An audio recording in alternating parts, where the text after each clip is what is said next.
आवाज महाराष्ट्राचा। नमस्कार, मी सुद्धा संध्या लाईव्ह मध्ये आपल्या सगळ्यांचं स्वागत। नाशिक महामार्गावरील एका शोरूम समोर शनिवारी सायंकाळी 8च्या सुमारास विद्युत मोटारीच्या बॅटरीची वाहतूक करणाऱ्या टेम्पोला आग लागली।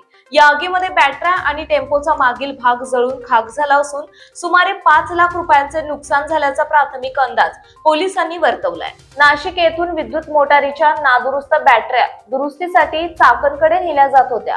नारायणगाव परिसरात आल्यावर टेम्पोच्या मागील बाजूस अचानक आग लागली। यावेळी मुसळधार पाऊस सुरू असतानाही बॅटऱ्यांनी पेट घेतल्याने आगीचा भडका उडाला। चालकाने प्रसंगावधान राखून वाहन रस्त्याच्या कडेला उभे केल्याने मोठा अनर्थ टळला। या घटनेची माहिती मिळताच नारायणगाव पोलीस ठाण्याचे सहाय्यक पोलीस निरीक्षक प्रवीण सपांगे यांच्या मार्गदर्शनाखाली हवालदार मंगेश लोखंडे, वाहतूक पोलीस महासळकर आदिनाथ लोखंडे, सुशांत भुजबळ, गोविंद केंद्रे, अनिल थोरात आणि सहकार्यांनी धाव घेतली। रात्री 8:30च्या सुमारास नारायणगाव ग्रामपंचायत आणि जुन्नर येथील अग्निशामक दलाच्या जवानांनी आग आटोक्यात आणली। संध्या लाईव्ह साठी प्रतिनिधी मंगेश पाटे, नारायणगाव।